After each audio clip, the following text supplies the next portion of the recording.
Mengapa dia selalu ingin jadi pemimpin? Mengapa dia menderita sengsara tanpa status, hingga merasa tak layak hidup? Apa natur dan konsekuensi dari mengejar status? Bagaimana cara memandang status agar sesuai kehendak Tuhan?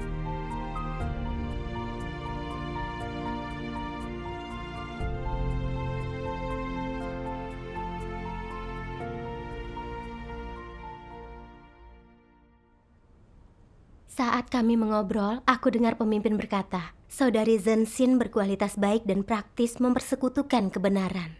Aku mau membinanya untuk pekerjaan penyiraman. Lalu, Zhenxin terpilih sebagai pemimpin.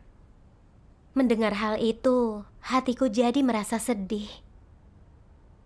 Dulu kami berdua bekerja di bagian umum. Tapi Zhenxin akan jadi pemimpin, sementara aku tetap di bagian umum. Mengapa aku tertinggal? Setengah hari aku murung dan melamun saat bertugas. Pemimpin bertanya, apa aku mau ambil alih pekerjaan lama Zhenxin? Saat itu aku merasa agak sedih. Walaupun kinerjaku bagus, takkan ada yang tahu. Tak seperti pemimpin, mereka difokuskan untuk dibina gereja, dihormati saudara-saudari. Aku merasa pekerjaan umum lebih rendah, jadi enggan untuk menerimanya. Kupikir jika ku ambil tugas ini, saudara-saudari akan menganggapku apa? Akankah mereka berpikir, aku telah lama beriman tanpa kejar kebenaran dan kemajuan? Itu sebabnya selalu di bagian umum. Itu akan sangat memalukan. Setelah kupikir, tugas ini kudapat atas izin Tuhan. Meski tak sesuai keinginanku, aku harus tunduk dan tak bertindak semauku. Jadi dengan enggan ku jawab, aku bersedia menerimanya.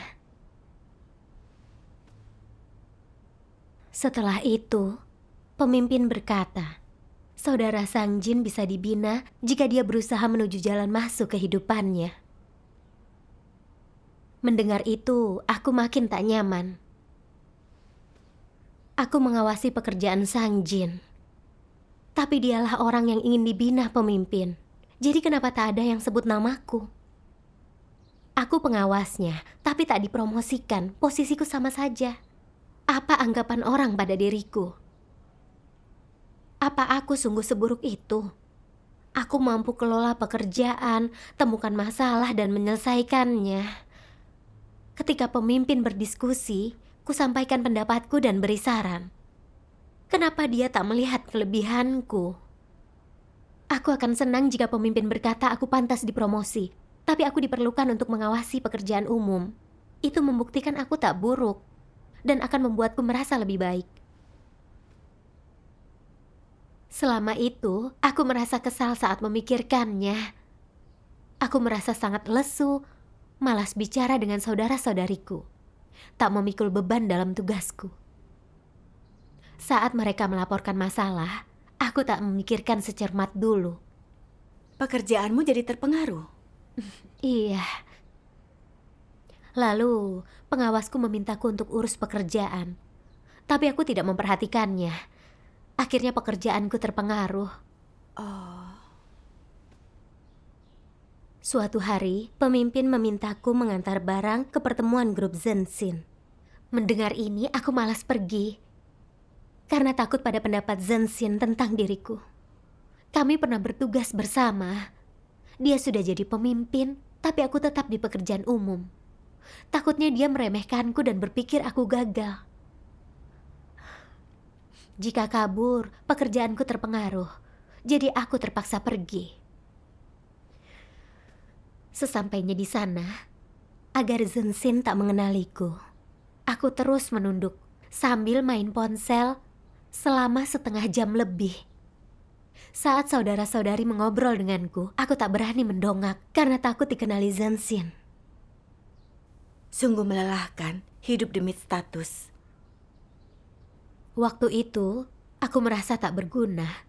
Rasanya ingin menangis. Akhirnya aku ke ruangan lain, menatap langit, lalu menangis. Aku telah lama percaya Tuhan, tapi tak dihargai.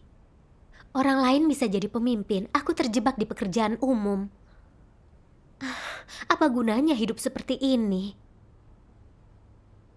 Aku kaget, pikiranku begitu.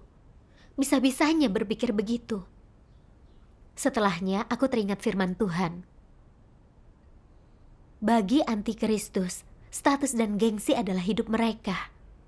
Andai kau taruh mereka di pedalaman hutan, mereka tetap tak mau tinggalkan status dan gengsi. Firman Tuhan ini sesuai keadaanku. Jadi aku membacanya.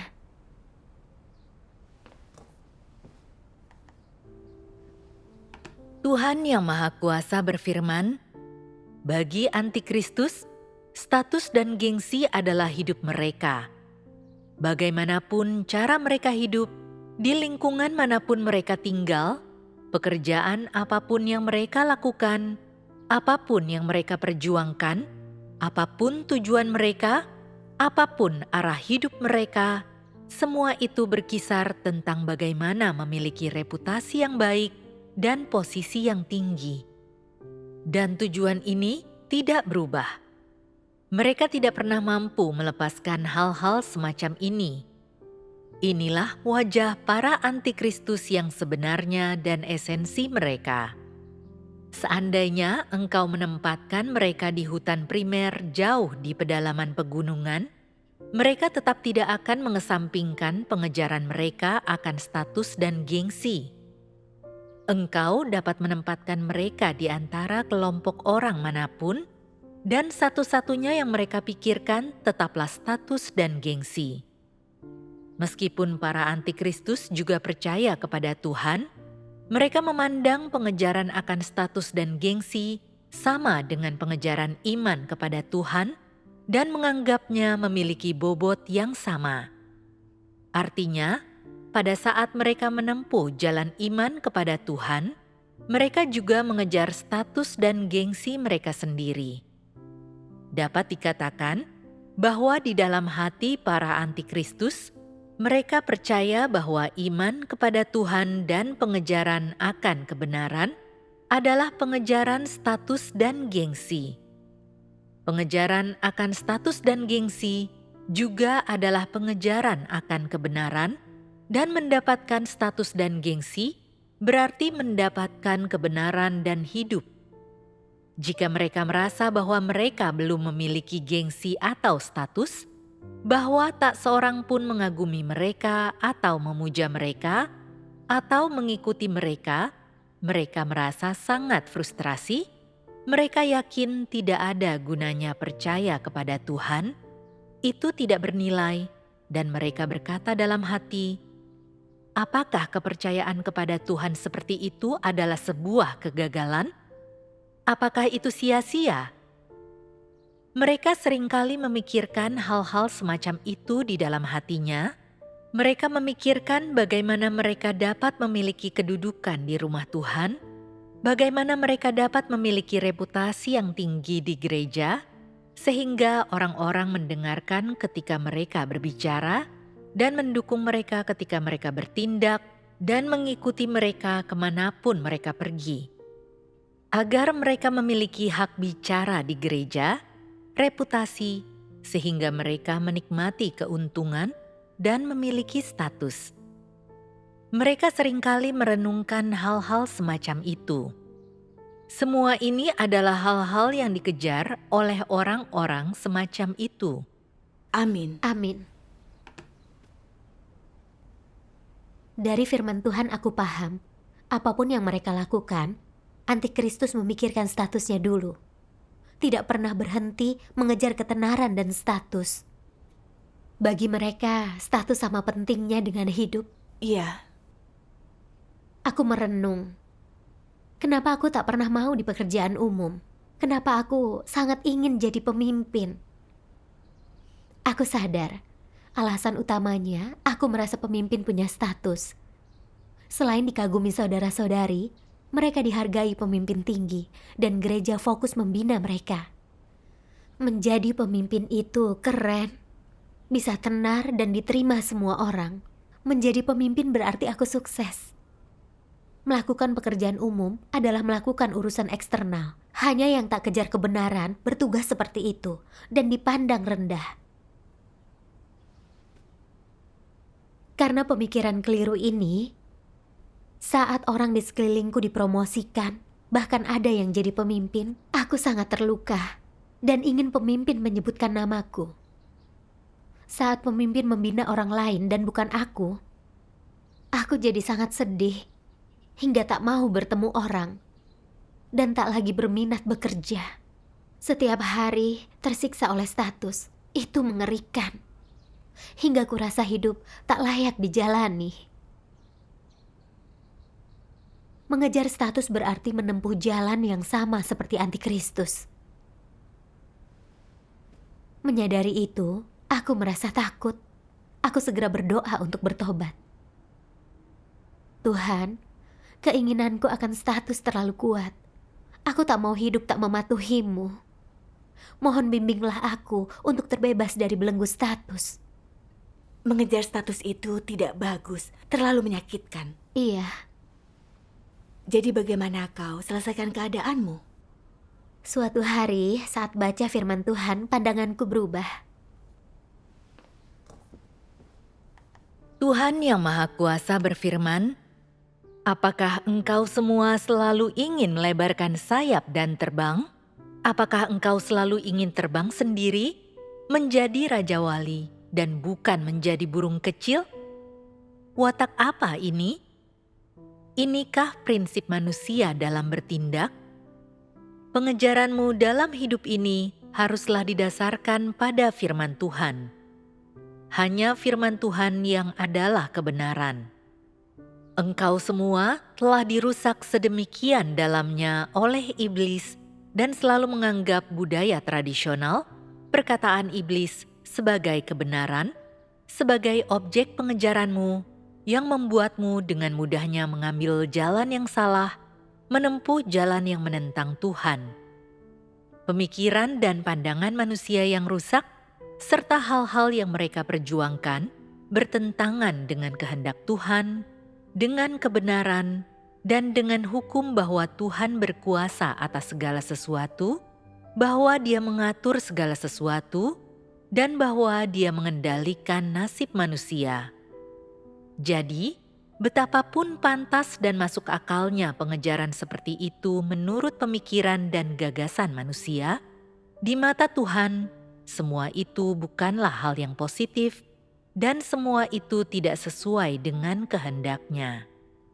Karena engkau menentang fakta bahwa Tuhanlah yang berkuasa atas nasib manusia, dan karena engkau ingin melakukan semuanya seorang diri, mengendalikan nasibmu sendiri, engkau selalu membentur tembok penghalang sedemikian kerasnya hingga darah mengucur dari kepalamu, dan tak pernah ada yang berjalan lancar bagimu. Mengapa tidak ada yang berjalan lancar bagimu? Karena aturan yang Tuhan tetapkan tidak bisa diubah oleh makhluk ciptaan manapun. Otoritas dan kuasa Tuhan berada di atas segalanya, tak dapat dilanggar oleh makhluk ciptaan manapun. Orang terlalu menganggap hebat kemampuan mereka.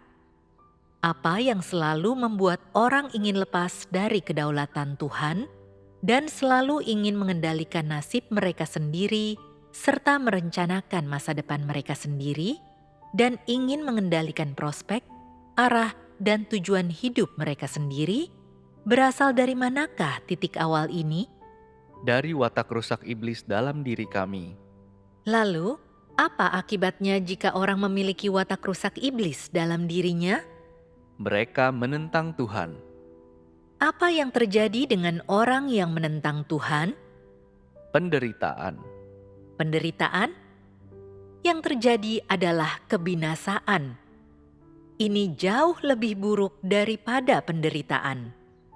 Yang engkau lihat tepat di depan matamu adalah penderitaan, kenegatifan, dan kelemahan, dan itu merupakan penentangan dan keluhan. Akibat apa yang akan dihasilkan semua ini?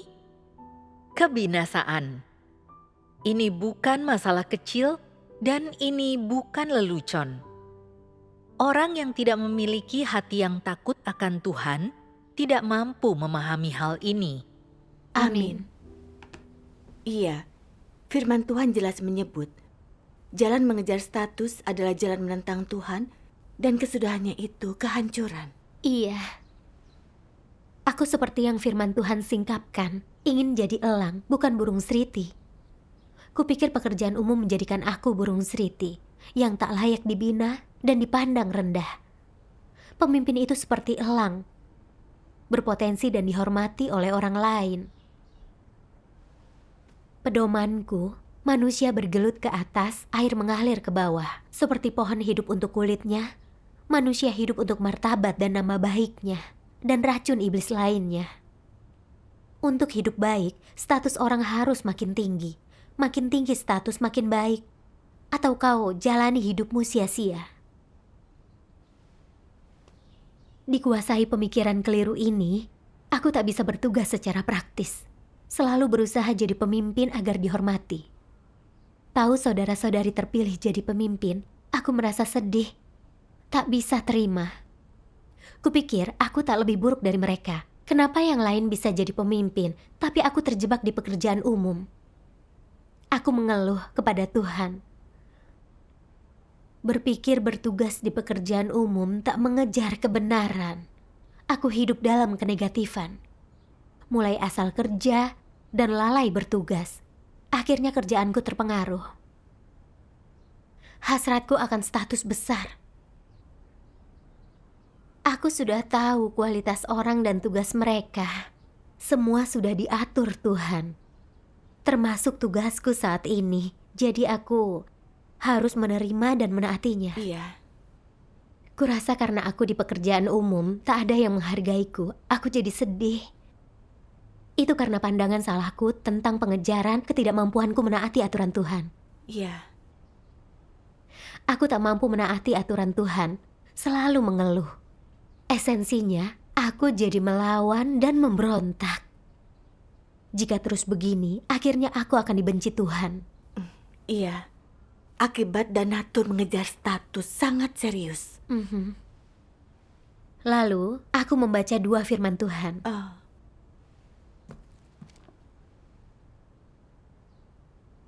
Jika orang terbeban dengan pekerjaan gereja dan ingin terlibat di dalamnya, ini bagus. Tapi mereka harus merenungkan apa mereka paham kebenaran, mampu persekutukan kebenaran untuk selesaikan masalah. Apa mampu sungguh tunduk pada pekerjaan Tuhan, melakukan tugas gereja dengan benar sesuai pengaturan kerja. Jika semua terpenuhi, mereka bisa jadi calon pemimpin. Yang kumaksud dengan ini, paling tidak orang harus punya kesadaran diri. Pertama, lihatlah apa kau mampu bedakan orang, apa kau paham kebenaran, bertindak sesuai prinsip. Jika memenuhi persyaratan ini, kau cocok untuk jadi pemimpin. Jika kau tak mampu menilai diri sendiri, kau bisa bertanya pada orang di sekitarmu yang akrab denganmu. Jika mereka mengatakan kau tak berkualitas cukup untuk jadi pemimpin, bahwa kau lakukan pekerjaanmu dengan baik hanya agar tuntas, maka segeralah berusaha mengenal dirimu. Jika kualitasmu buruk, jangan selalu berpikir untuk jadi pemimpin. Lakukan saja yang kau bisa.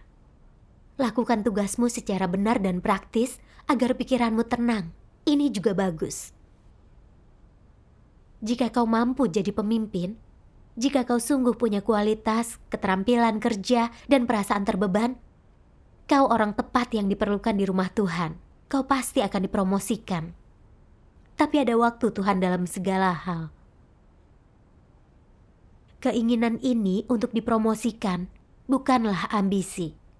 Tapi kau harus punya kualitas dan penuhi kriteria untuk memimpin. Jika kualitasmu buruk, tapi mau jadi pemimpin atau ambil tugas penting, bertanggung jawab atas kerja secara menyeluruh atau menonjolkan diri, kuberitahu, ini adalah ambisi, kau harus mewaspadainya. Ambisi bisa membawa bencana. Orang punya motivasi diri dan rela berjuang demi kebenaran, ini tak masalah. Beberapa orang memenuhi kriteria untuk jadi pemimpin, dan beberapa orang tidak. Bagi orang yang memenuhi kriteria, berusaha jadi pemimpin bukan hal buruk. Tapi yang tidak masuk kriteria harus tetap pada tugasnya. Mereka lebih baik lakukan tugas mereka dengan benar. Lakukan sesuai prinsip dan persyaratan rumah Tuhan. Bagi mereka, itu lebih baik, lebih aman, lebih realistis. Ada bagian lain. Biar ku bacakan. Baik. Orang harus punya pemahaman dan sikap benar terhadap promosi dan pembinaan. Mereka harus mencari kebenaran, tak mengikuti kehendak sendiri atau punya keinginan ambisius. Jika kau merasa berkualitas baik, tapi rumah Tuhan tak mempromosikanmu atau berencana membinamu, jangan frustasi atau mengeluh, fokus saja untuk kejar kebenaran.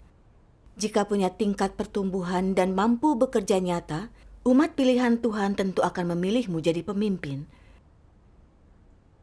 Jika merasa kualitasmu buruk, tak berpeluang dipromosikan atau dibina, merasa ambisimu tak mungkin tercapai, bukankah itu bagus? Ini akan melindungimu. Jika kau berkualitas buruk dan bertemu sekelompok orang bodoh yang memilihmu sebagai pemimpin mereka, bukankah kau seperti sasaran tembak? Kau tak mampu lakukan kerja apapun, mata dan hatimu buta. Semua aksimu mengganggu, setiap gerakanmu jahat. Lebih baik lakukan tugasmu sendiri dengan baik, setidaknya kau takkan malu. Dan itu lebih baik daripada menjadi pemimpin palsu. Kau harus mengenal dirimu yang asli dan punya kesadaran diri, agar kau mampu hindari salah jalan kesalahan besar. Amin. Amin. Setelah baca firman Tuhan, aku tersentuh. Aku merasa lebih baik dari mereka di sekelilingku dan ingin jadi pemimpin. Tapi apa aku pantas jadi pemimpin? Apa aku berkualitas jadi pemimpin? Pemimpin harus kejar kebenaran, berkemampuan kerja, berkemanusiaan baik. Tak semua orang bisa jadi pemimpin. Jika tak punya kualifikasi dan tak mampu bekerja nyata, meski jadi pemimpin takkan awet. Ada yang disingkapkan jadi pemimpin palsu. Iya, jika tak mampu bekerja nyata, jabatan pemimpin saja tidak ada gunanya. Iya. Dulu, aku pernah jadi pemimpin gereja. Tapi karena kualitasku rendah dan kinerjaku buruk, aku tak bekerja nyata. Tak mampu selesaikan masalah dan kesulitan. Merusak jalan masuk kehidupan mereka, pekerjaan gereja jadi terhalang. Akhirnya aku diberhentikan. Dari kualitas dan kinerja, aku sebenarnya tak layak jadi pemimpin. Sebaliknya, cakap di pekerjaan umum, mampu bekerja nyata, dan tekanannya tak terlalu besar. Iya, gereja melihat kualitas setiap orang untuk atur pekerjaan. Ini membuat orang berfungsi secara normal dan bermanfaat bagi pekerjaan gereja. Benar sekali. Aku tak mengenali kemampuanku sendiri. Aku jelas tak punya kualitas menjadi pemimpin, tapi tetap merasa berbakat dan lebih unggul. Selalu mau dipromosikan. Saat orang lain yang dibina tapi bukan aku mengeluh pemimpin mengabaikanku. Aku asal bertugas dan bernegatif terhadap Tuhan. Aku sangat congkak dan tak berakal sehat. Menyadari ini, aku merasa bersalah, jadi mampu menangani tugasku dengan benar, bersedia bekerja secara praktis, melaksanakan tugasku sebaiknya. Syukur kepada Tuhan, bagus kau memahaminya begini. Syukur kepada Tuhan. Lalu, ku dengar lagu pujian firman Tuhan. Aku hanyalah makhluk ciptaan yang kecil.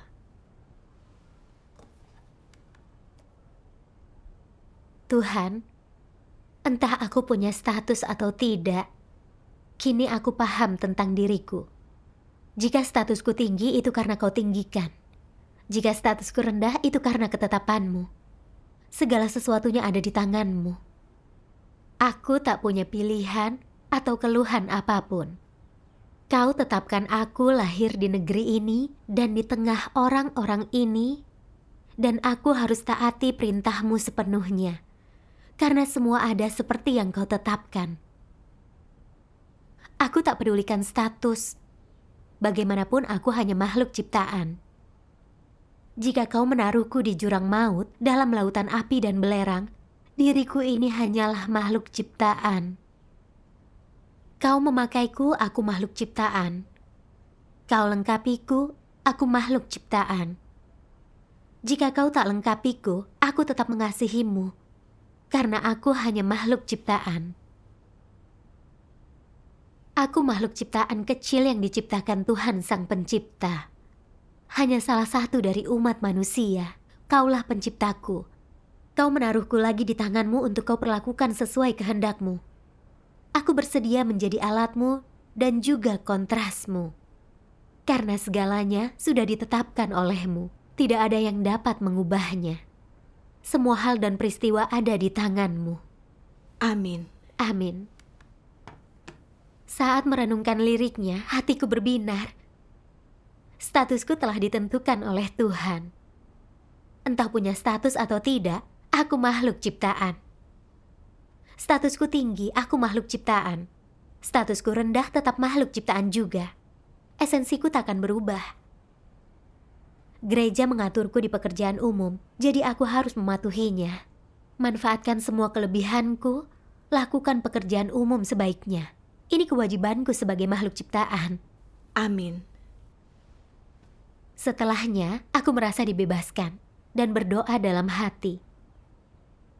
Tuhan, aku tak mau bersikap negatif dan menentangmu. Apapun statusku, aku mau serius memenuhi tugas sebagai makhluk ciptaan, memuaskanmu. Setelahnya, aku tak lagi menentang lingkungan yang Tuhan atur. Kurenungkan caraku melakukan tugas dengan baik dan praktis. Menerapkan ini, aku merasa sangat tenang. Iya. Jika berdiri sebagai makhluk ciptaan dalam bertugas, kita merasakan kebebasan. Iya.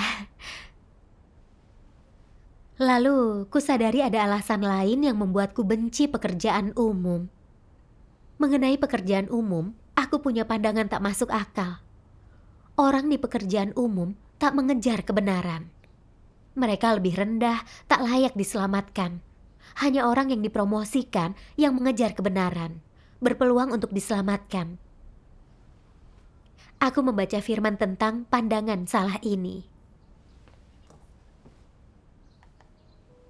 Tuhan Yang Maha Kuasa berfirman, di rumah Tuhan selalu disebutkan tentang amanat Tuhan dan bagaimana orang melaksanakan tugasnya dengan benar. Bagaimana tugas muncul? Secara umum, tugas muncul sebagai hasil dari pekerjaan pengelolaan Tuhan yang membawa keselamatan bagi umat manusia. Secara khusus, saat pekerjaan pengelolaan Tuhan dilakukan dan dinyatakan di antara manusia, pada saat itulah muncul berbagai pekerjaan yang menuntut orang untuk bekerja sama dan menyelesaikannya. Ini telah memunculkan tanggung jawab dan misi untuk orang penuhi, dan tanggung jawab serta misi ini adalah tugas yang Tuhan limpahkan kepada umat manusia. Di rumah Tuhan, berbagai tugas yang membutuhkan kerjasama manusia merupakan tugas yang harus mereka penuhi. Jadi, apakah ada perbedaan dalam pengertian apakah tugas tersebut lebih baik dan lebih buruk? Apakah tugas tersebut tinggi dan rendah, atau besar dan kecil? Perbedaan semacam itu tidak ada. Selama sesuatu ada hubungannya dengan pekerjaan pengelolaan Tuhan, selama itu adalah tuntutan pekerjaan rumahnya dan diperlukan untuk menyebarluaskan Injil Tuhan, maka itu adalah tugas orang. Inilah asal mula dan definisi tugas. Apapun tugasmu, itu adalah misi yang telah Tuhan berikan kepadamu. Terkadang engkau mungkin diminta untuk menjaga atau melindungi suatu objek yang penting. Ini mungkin masalah yang relatif sepele yang hanya dapat dikatakan sebagai tanggung jawabmu, tetapi ini adalah tugas yang diberikan Tuhan kepadamu. Engkau menerima tugas ini darinya. Engkau menerimanya dari tangan Tuhan, dan ini adalah tugasmu. Bukan berarti bahwa orang menjadi seseorang yang memiliki realitas kebenaran segera setelah mereka mulai melakukan tugasnya. Orang melakukan tugas tidak lebih sebagai sebuah cara dan sebuah saluran yang harus diambilnya.